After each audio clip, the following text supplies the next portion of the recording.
дуруд ҳамватанои азиз, умедворам ки яки шумо хуб сеҳат саломат ва сарбаланд хонобод ҳам бошед.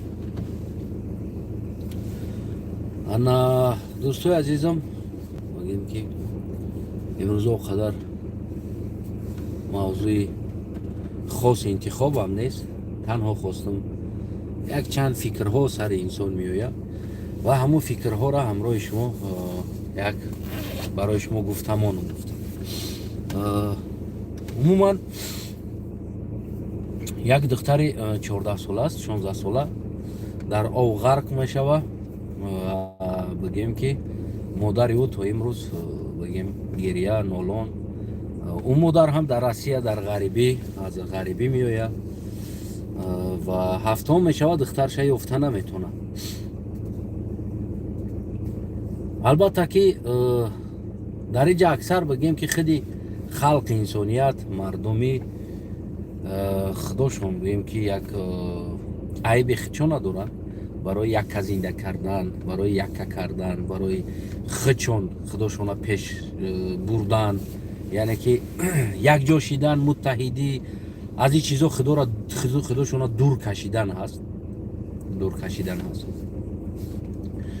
дар замонҳои пеш ҳам бигем ки шояд фикрҳо як набуд, интихобҳо як набуд, аммо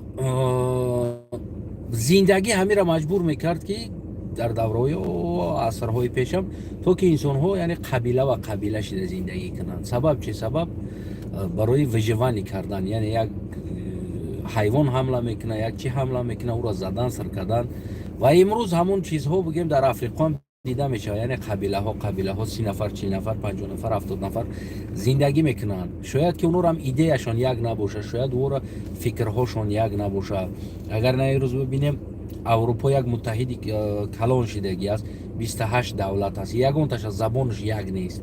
аммо мо қафомона нигоҳ кунем, дар давлати арабӣ аст, 20 чанд давлати арабӣ, ҳамашона забонаш як ҳаст, аммо муттаҳид шида бигем байношон кушода шида озод зиндагӣ карда наметавонанд.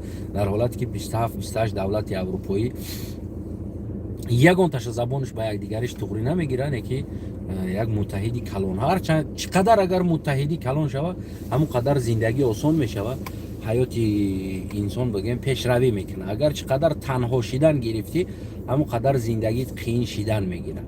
имрӯз ҳатто ки мо мебинем дӯстӣ ҳам мондагӣ нест дар байни инсонҳо. дӯстӣ кадоме ки агар 10 та дӯсти воқеӣ дошта боша, ӯ ҳеҷ вақт дар зиндагӣ азоб намекашад, гадо намешава, намешканад. сабаб чи? Сабаб 10 дӯст агар яксими ёрдамаш кунад, 10 сим дар зиндагиш ёрдам мешавад.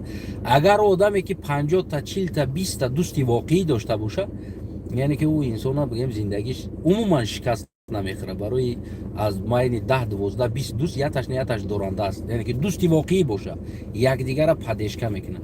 имрӯз дар Тоҷикистони мо мутаассифона дӯстӣ ҳам дида намешавад. дӯстӣ ҳам мо танҳо дӯстӣ чӣ дорем? дӯстӣ як муваққатӣ дӯстӣ дорем. бале як идеяда як ҷода як кор мекунем, як ҷода як ҳаракат мекунем, раҳда рафта истодем, ту ҳамун раҳ рафта ҳамсафар монад қатиш ништи як гап мезанем, мерем бародар сози тинчи калимаи бародар истифода мебарем, ё да як ҳаракат мешавад, да як ҷо меравем, мисол гирем як калима ё бародари ма, ҷони ма, ҳамун рӯзе ки ҳамун кора буд кардем, шумо биромадем рафтен, ё ки намедонам ҳамун сафартон ба поён расид, дигар ту ӯро намешносӣ, дигар ту ӯро дар зиндагиш кор надорӣ, дигар ӯ мешкана, ӯ да ту кор надорад. яъне ки ҳамихели дӯстиҳо дар мо хеле зиёд аст. ира дӯстӣ номида намешавад. мо ира дӯстӣ номида наметавонем. яке аз шикасти давлати мо ҳам хусусан номуттаҳидии инсонҳо ҳаст. агар инсонҳо муттаҳид бошанд, инсонҳо талаб аз давлатшон кунанд, яъне ки ҳамон лавои ов бояд маҳкам боша, аграждиён боша, ҳамон овое ки гудак меғалта, як чӣ мешава, ҷойҳои бигем нигоҳ кунед, населённый пункт мешавад, дар мошин рафтести, населённый пункт аст, сразу ограничение скорост мешавад, лавои раҳо решотка мешавад, то ки гов наброяд, гусала наброяд, дигар чиз наброяд.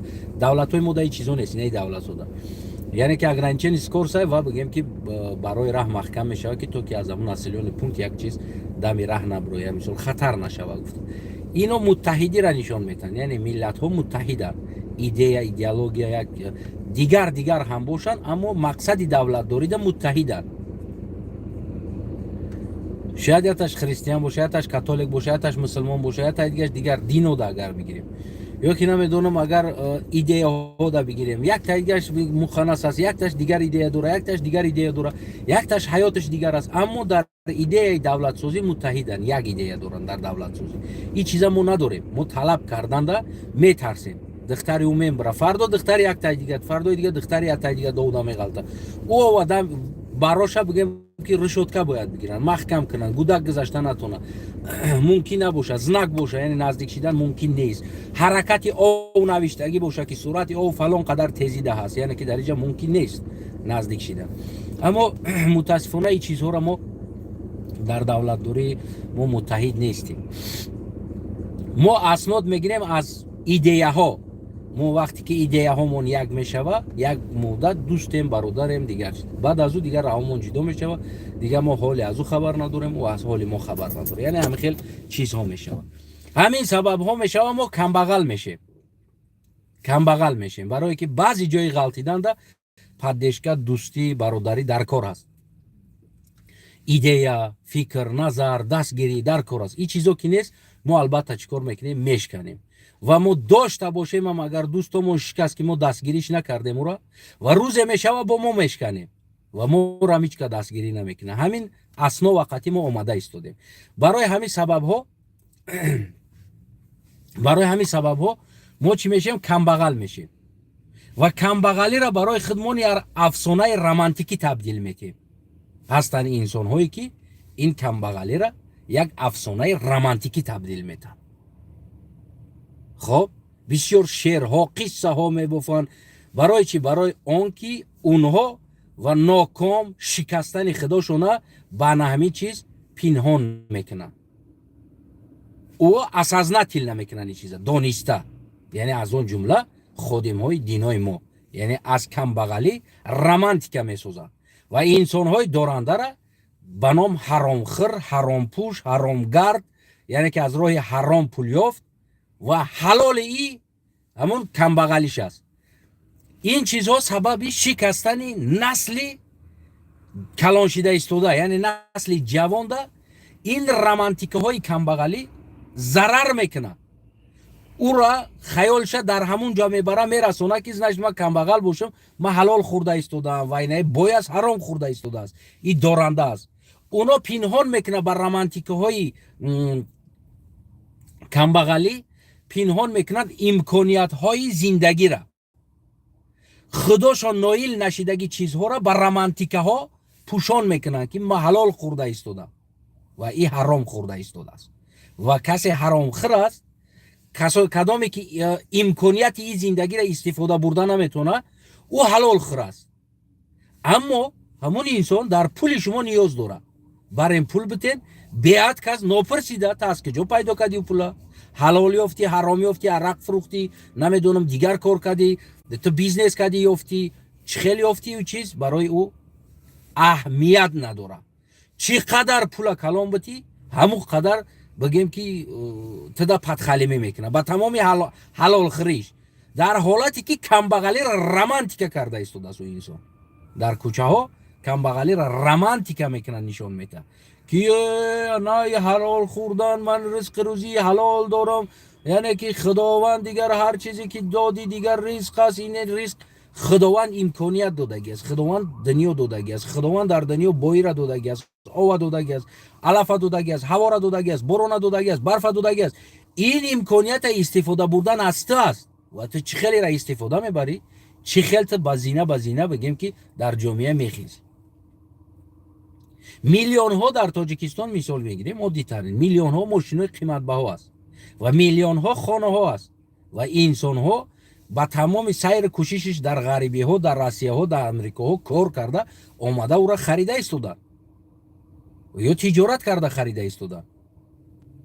همه او حرام خور نیستند، اما ما دارنده را در نظر نسل جوان پیشروی را حرام نشان میدیم و پس مونده پسترین چیزا رمانتیکا کرده نشان میدیم برای جامعه من که تو ما ای حلال میخوره،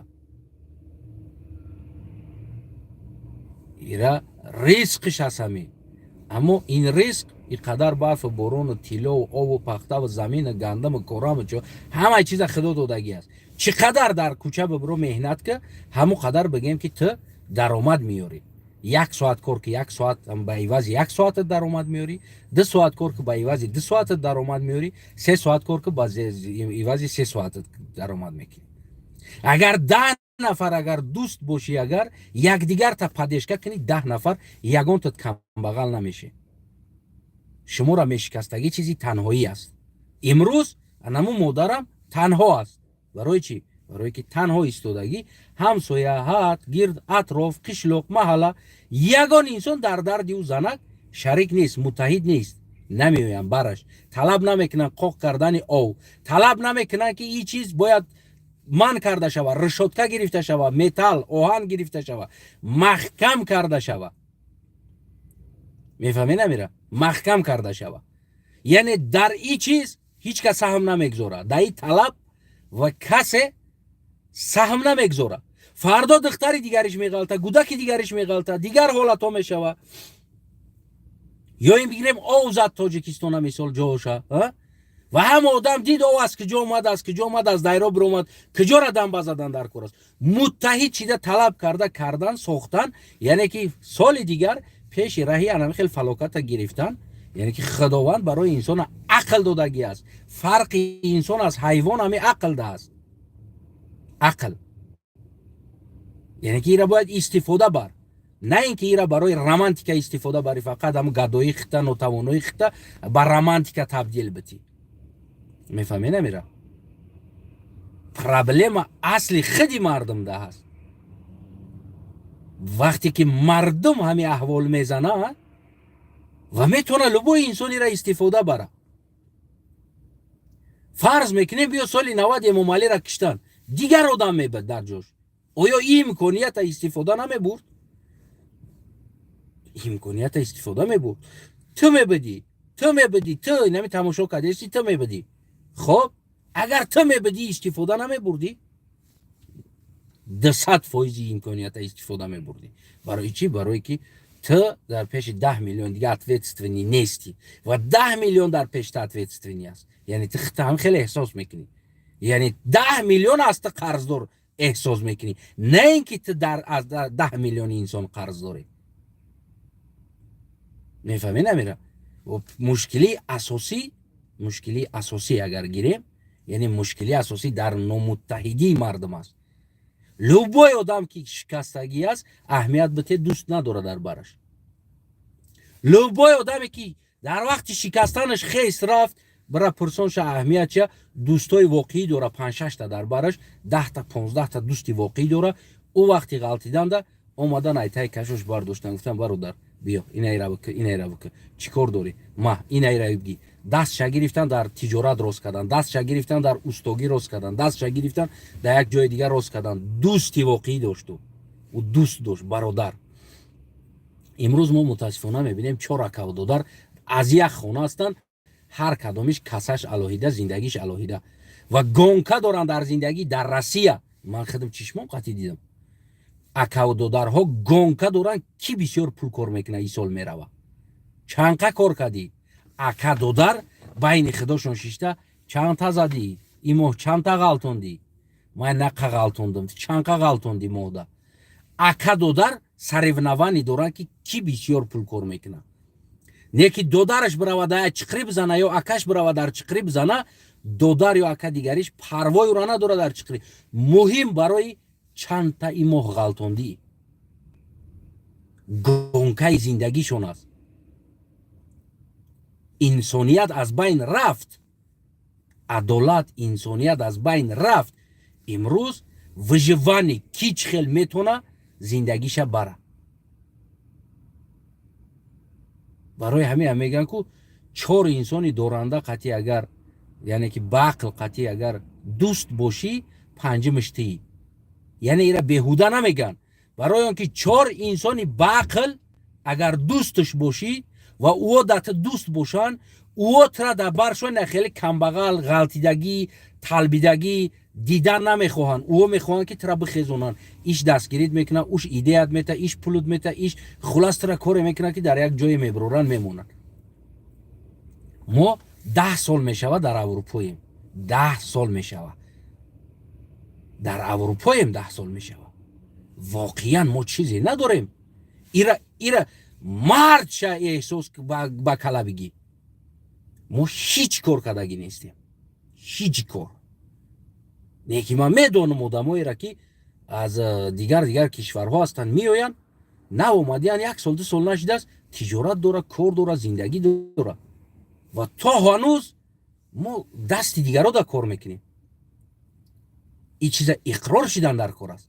برای چی؟ برای که ما متحد نیستیم اگر تو ایده ما در راضی نباشی پس قطعی ما نیستیم یعنی که بیست ما دا پخری نه ایده ایتا ما دا پخری نه ایده ایتا ما ایده ای تاجیکو در اروپا که میشوه ما ایره داشته باشیم در زندگی ما باید ایره داشته باشیم که ما تاجیکو چی میشیم یکی در روسیه کوچارو شدیم مردی کار شدیم پس شدیم چورکا شدیم چوربان شدیم یکی از سببش اینمی چیزها بود وقتی ما این پیشنهاد ما 100 بارا گفتگی هستم در نوارم بازم میگم که ما این پیشنهاد کردگی هستم هستن آدمایی که اما بعدل خودشون از کم بغل ها ویگد میگرفتگی آدم هست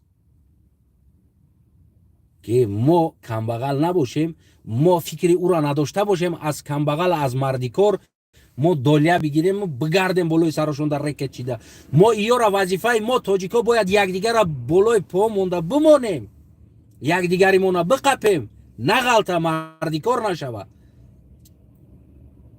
گفتن ازبک برای کاری خطکه برای قطعینا ازبکات قدم بگی یعنی که این گپ ده برای من گفتم میفهمی نمیرم در حالتی که من پیشنهاد کردم برادرم بیاین سرجم شیم بیاین پرتویم بیاین یا تمونا بزرگ بروریم بیاین یا تمونا بیاین این مردک استوه بیاین افتا سرویس روی کنیم بیاین باید چند آدم دیگر استو میکنه بیاین این مردک کراسکا میکده بدست بیاین افتا سرویس بگیریم آرنده بگیریم کار کنیم جمع کنیم بیا زنگ بزنین بچه‌ها را زنگ بزنین ای تمام جای تاجیکو کجای ده تاجیک هستی پرتوی نمیجا بیاین ما نمی ایده داریم که استا شهرها ده تاجیکو را جای کار ارگانیزovat کنیم نه ما میکردگی کارمون عربه خریده تاجیک عربه کش کردگیه بونم حاجی شیده عربه خریده تاجیک عربه کش کردگیه با دست خدامون با دست خدامون تاجیک عربه کش کردیم بردیم پسرد نکشیدیم تاجیک بردیم در درون شکتر رو اندوه والله نمیدونم در خنکی ها برف روی تقیدیم سبب ما وقت بگیریم ایو فایده باید داشته باشیم ما دا پخری نه آبروی تاجیک آبروی ملت آبروی نمیدونم انسانیت فردا با تاجیک چورکا میشوه فردا تاجیک زیری پا میشوه این چیزا برای اهمیت نداشت برای ما اهمیت باید ما وقت بگیریم پیسه کار کنیم کیدت کنیم بگریزیم پولا بگیریم امروز انامو به آبروگی دتم اومد رسید دنامو مردی کارم اومد رسید و غیره چیزها هم اومد انامو به آبروگی رسید امروز امامعلی تام به آبرو است حاضر ام 100 بارها پیشنهاد میکنم که حکومت جمهوری تاجیکستان نه اینکه باید مردم سر به تخیل بمونه برای عربکه شو برای یک کار دیگه کنه حکومت جمهوری تاجیکستان در تمام دولت امکانیت داره اگر داشتگی دولت داشته یک جوان در یک دولت امکانیت داره او جوان حکومت باید دستگیری کنه او جوان جای کار ارگانیزovat کنه صدها دو صد جای کار جوانای تاجیک بیارن تاجیکو در دست خودشون کار کنن تای دست کسی دیگه در کار نکنن به آبرو میشوه در تای دست یک کس که کار کردی تو به آبرویی یعنی فرمای خودتون باشه ارگانیزاسیون خودتون باشه تاکسی میکنین تاکسی های خودتون باشه نمیدونم پیتزا میکنین باید پیتزای تاجیکی باشه تاجیکو کار کنن تاجیکو رئیسش باشه تاجیکو کیداد نکنین با امیدی 4 تنگه پول خودتون شرمنده نکنین پول میوی چیزا میوی آبرو را نمیوی و امروز پاپروید کنین که تمام پولی کار کردگی روسیه را برگردونین در روسیه بتین آبرو بیوین در روسیه و در پامیتی مردم شما چورکا چومو کوچارو نمیدونم وگونده خواه کردگی نی چلاویک در پامیتی مردم روز شما موندگین ما و شما مونده فهمیدین؟ سبب ما فروختیم خودمونا، ما خودمونا اینمی احوال آوردیم، به دست خودمون رسوندیم و دامالله ما کمبغلی را رمانتیکا کردن. اونا گفتن که اگر او به گردن میگرفتن که این دنیا امکانیت ها داره، خداوند امکانیت دادگی است، یعنی تشکستن ت کمبغل شدن ت نامتحدی ت است، دوست نبودن ت است با ملتت، برای نمی احوال آمدی شکستی رسیدی. خب ت امکانیت ها تا استفاده بردن نتونستی، دنیای امکانیت هست گفته اگر او دامالله اقرار میشید، پس او بای دادگی خدشه اقرار میشید. اون نمیخواه بای بتا خدشه. از برای همیم از کمبغلی، از گدایی رمانتیکا میسازن و این گناه ها را در کلای خدا آفریدگار میزنن که عیب خدا هست، خدا ای را همه را لایق دیده است، پستی را لایق دیده است، گدایی را باید لایق دیده است، سنجش های الله هست، این سنجش ها باید توقت کنی تو اینکه جنت میره، این دنیا دا عذاب میکشه و دنیا دا خوب است. یعنی که همون گدایی خدچه رمانتیکا کرده و نمیفهمه که او رمانتیکا پسیخیکای نسل نورست دا تاثیر میکنه. میدونی نمیره او هم نورست ناکام میشوه. وقتی که نورست در زندگی یه بار ناکام میشوه، دو بار ناکام میشوه، او حالت او نورست چی میگه؟ شنویدگی گپوش. برای که از رمانتیک های گده ها، از رمانتیک های طلبنده ها، از رمانتیک های ناکام که خداشون ناکامیشون رمانتیک کدگی هستن در بین مردم، در کلای خدا بار کدگی هستن، او چیزا در سری او تو میخوره. خیلی خدا نداد، خیلی تقدیر دمی بوده است، زتو حلال خورده استم، زتو حلال خورده استم. فهمیدی؟ اینای رمانتیک قطعی او کودک چیکار میکنه؟ خودش خدشه تو مردنشا اسپاکوید میکنه. نه هیچ کنه میگه که صبر این چیزها، طاقت این چیزها نیست. بله باید باشه این چیز، اما صبریت را گدا میکردگی صبر نباشه، صبریت ترا مشکستگی صبر نباشه، صبریت بطاقت ترین صبر باشه که تستر باید اینای را برای اینای جا برسی، اینای را باید بکنی. باید این دنیا یه بار میای و حق زندگی در دنیا داری. تا در دنیا یه بار، دیم بار تا نمیای، دیم بار او امکانیت هایی که در دنیا برای تو هست دیگه برای تو میسر نمیشه، برای که تو دیم بار در دنیا نمیای. برای همون تو میسر نمیشوی دیگر، برای که او امکانیت که امروز داری، او رمانتیکوی کمبغلی، صبر، طاقت، انا بوشه و زیولی طاقت کنی سوز میشوه، ولی خیلی تقدیر بده است، ولی ای بده است، این رمانتیکو دا دودا نشه. این دنیا از زمان تو وقتی به دنیا میای تو چشم تپوشیده نه، تمامش تلاش است، تمام امکانیت هست و بکه بسوز زندگی که. اگر ما بخیزیم، اگر ما بسازیم وطن مونه، ما میتونیم همشه کردن. نه که اگر در کلای تقدیر، در کلای نصیب، در کلای رمانتیک اگر کنیم از این کمبغلیمون، از گدایی یک رمانتیک بسازیم، ما شعر رمانتیک ها و صبر و طاقت ها و سنجش های پروردگار بالای سر ما و اگر ما خیر رمانتیک ها بسازیم، ما همین رمانتیک خاطی میریم و همین رمانتیک را در نسل‌های آینده من پردوات کرده او هم میروند و ما این رمانتیک ها خطی 1000 ساله ها میشوه. ما همین رمانتیک ها خطی زندگی کده اومده استودیم. رمانتیکای گدایی، رمانتیکای کمبغلی، از گدایی، از کمبغلی تا که ما شرمنده نشیم رمانتیکا میسازیم. اسپاکایی تل خدامونه اسپاکای ود میکنیم. خدا خواه سوز میشوه، این تقدیر خداوند است، خداوند همه چیزا با ما نصیب کرده است، لایق دیده است خداوند برای ما، اما عقل لایق ندیده است. اگر عقل لایق میدید برای تو، ما میدونم ایرا میدونن پروست و نمیخواهن возможности، اینم خیلی از رمانتیک، از گدای رمانتیک سوخته پول کار کردن و این возможности از دست دادن نمیخواهن. میفهمی نمیره؟ این возможности از دست دادن نمیخواهن. یکی صد جاها او میزنه، صد جاها آفت ها اومده ایستاده است، فلاکت ها اومده ایستاده است. باید ما پیش راشه بگیریم، دایره را توزه کنیم، پیشای او را دنبه بزنیم، لوایی که اوگذر هستند باید رشوتکای بلند گرفته شود، یعنی که در تریتوریا در اومدن بر اومدن، یعنی که لوی او در رفتن کودک ها و غیره انسان ها باید قطعاً بگیم که محکوم چی باشه، اجازت نباشه تا که کودک ها زیر او در غرق نشود، نم برن و غیره کارها کنن.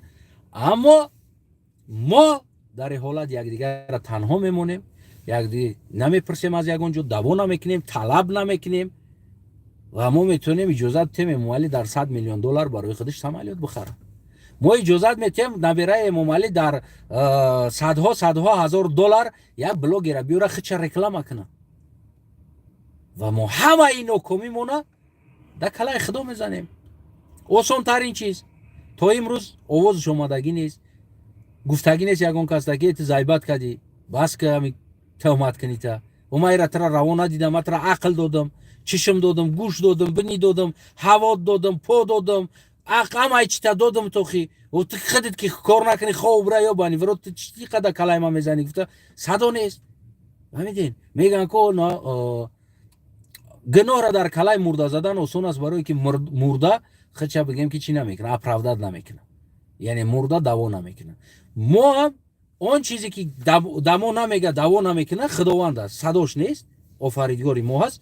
ما همه ناکامی خودمون در کلای آفریدگارمون میزنیم و خودمون بیچاره، مظلوم، رمانتیک است که انسان اینا همش خواهش خداوند قطعی شدگی کارها و شما مدت صدقه بدید. برای لبوی عرق فروشت مغازین درق داره، برای لبوی داملو دا پول بده. تو همه روز یک داملو پرسیدگی است که تو پول یک جا گرفتی، حلال است حرام است. لبوی نمودی صدقه، از لبوی درآمد اومدگی صدقه برای حاجیره، برای ایشانه، برای ملاره حلال است. خلاص حلال است برای او را، برای که او میدونه که لبوی نمودی خروک توالت میروه، یگان تا دیگه یگان بالای شفنیر نمیروه، یگان تا بالای دسترخوان نمیوه، یکی او را دیگه حلال حرام بود زدن میروان توالت ده. او دیگه رامو گفتی همو گپو لبوی نمود چه بخه او دیگه حرام میشه میبره میروه توالت ده، او را دوباره دیگه استفاده نمیکنه. برای این چیزا او اساس نتیل میدونن و میفهمن نیکی شما را چیکار میکنن، شما را درجت میکنن با کلمه های بگیم که رمانتیچسکی گدایی ها. اما من خدا خواه این کلمه ها را کلان از بین میبرم. رمانتیکای گدایی نباید در تاجیکستان باشه، کم بغل بدن این رمانتیچسکی سلوا نیست، این سخنی بیچارگی نیست، این سخنی ناکامیت است، سخنی ناکامیت است. میفهمین؟ فرض کردیم بیا یک جا یک مریض شد، یک جا پیش دکتر میره که جراحی کنی، یعنی هم مریضه میخوایی که بگیری، یا که قطعا مریض رمانتیکا میکنی خطا و امروز شیده ایستاده است، مریض ها هم رمانتیکا شیدگی است. روز کدام کسل باشه ویدیو را مونده بسم الله الرحمن الرحیم قال الله و قال رسول الله سر میکنن درم. اول جا اسلام گناهگار، بعد کسل گناهگار، باید او پول کار کنن از مریض. اما مردم جمع شده از حکومت از ساختارش طلب نمیکنه اینجا بیا این مریض است، давай دکتر اویلی گرفتی استی، давай کو страховка باید جاری کنین، کنی страховка برای چیز عقل در کار است، کنی چی با نمیرود بالین صد جراحی شود به پول، چی با کنی بودجه دولت که جا رفته ایستاده است. این چیزا در جای ما طلب کنیم و همین را میگیریم، ما خودمون رمانتیکای بیچارگی میسازیم، خودمون غریب میسازیم و میبرویم میمونیم دیگر کرتا میمونیم. التماس برای خاطر خدا یاردم کنین، برای خاطر پیغمبر یاردم کنین، برای دیگر کارها یاردم کنین. گفتم ما از خودمون بگیم بیچاره میسازیم. ما یه بار از این چیز که درآمد گرفتیم و دفعه دیگه برای ما خوب است. یک تنها کودک که 5 ساله را در روسیه کشتن، 5 ساله بود 7 ساله بود کودک تجاوز کردن کشتن، یعنی که پیامداری او میدونی چقدر پول کار کرد و تو امروز همون مرده را رمانتیچسکی تو دوده از مردم برای زندگیش پول میگیره. من فکت ها دارم در دستم چقدر پول اومدگی است برای ما این چیزا را بسیار خیلی چیزا است در تاجیکستان مشیدگی که همه یا همش صبر وقت ساعتش میشه همه را فیرود میکنه میکر را کدگیره اینجا میشنونیم این چقدر داغ به ملت رسیدی، چقدر آبرویی، چقدر ضعیف بودن ملت نشان داد، چقدر شما این ملت ضعیف نشان دادین و این پولو را گرفتین خوردین برای شکمتون. یعنی که همه یا چی میشه جواب میده. من میگم که پرازیت باید تازه شود. پرازیت زیانش میرسه در جامعه سالم. در جای ما نسل تربیه کنیم غرور قطعی، در جای ما نسل تربیه کنیم امکانیت ها قطعی تربیه کنیم، اما ما نسل ضعیف تربیه میکنیم. ضعیف دویم در مغزی سرش تلکادا تربیه میکنیم، تلکادا که همو دیگر گودک فکر نکنه همه همی چیزا значит تقدیر بگه یا که همه همی چیزا خدا برای او روا دیده است گفته دیگر همو را قبول کنه، دیگر کوشش نکنه، تلاش نکنه، امکانیت ها را استفاده نبره، خیچه گدو کنه او گودک و او جامعه را ما بین خیلی رمانتیکه ها گدو کردیم، جامعه را گدو کردیم، امکانیت ها را گرفتیم از عقلشون، شانس ها را از عقلای او گرفتیم و همه چیزا بار دادیم به یگانه مونو خدا مونا پرتفتیم به گدایی. این ای چیزها هست. این می چیزها بود که امروز پروست خواستم که می استادم آخه بعضا وقتا میگوی بکفم بگم یکی بسیار چیزهای دیگر را با نگفتم. سببش که شما نادرست میفهمین، حال شما تو میفهمیدگی او رو وینده رسیدگی نیستین که ما او چیزها را بگم و شما بگین که خیر این برادر دیستریتین راست میگه. در شما میگین ای تو کافر شدی. یعنی که این عادتاتون هم هست، این عادت هست که اگر یک فند فریب یک ملا را آشکار کنی کافر میشه. یعنی که بگوین که این چیز نادرست است نیش درست است میشه کافر. آدم بای حرامخور، دارنده حرامخور، آدم پیشرفت رفتگی حرامخور ما در جامعه در گودکا هم را نشان میتیم. یعنی که پول حرام، نانی حرام و درآمد حرام داره. یعنی که هر یک انسان امکانیت های دنیا را برای خود استفاده برد، ما او را رب میتیم به حرام و هر انسانی که گدا هست گدایی را میکنیم رمانتیکه. و این چیز اشتباه بزرگترین چیز است. برای همون بسیار گپایی که بود میخواستم بگم نیکی بازم خدمت قبیدم برای اینکه حال جامعه ما در او گپا تیار نیستن، واقعا تیار نیستن. باقی هموطنان عزیزم خداوند نگهبانتون باشه، خونتون آباد باشه و هیچ وقت شکست خودتون به رمانتیکا تبدیل نتین و دوستی را متحدی را سخت بقپین. در هر دولتی که هستین حاضر ما میگم که در مردمی که در پولشه هستین، در اروپا هستین، ما باید در اروپا یک مصلحت کروپنی خوب داشته باشیم. باید ماهانه بگیم که پول جدا کنیم از اویلیکمون و آدما را جایهای کار ارگانیزوات کنیم، بخیزونیم مردم استوستا و از حکومت همین طلب میکنیم که حکومت امکانیت های باشه، پولو در سمالیات نخر، نبرود کیف نکنه، نخره و پولو را مردم دستگیری کنین. مردم در اروپا و در امریکا و در دیگر جا مثل ترک بخرن، کامازو بخرن، فیرماها بکشوین، جای کار ارگانیزوات کنن. مردم تاجیک خودمون جای کار بتر رهبرش تاجیک باشه، پول بگیره، خداشون کار کنن تا که در تای دست بیگانه کار نکنن.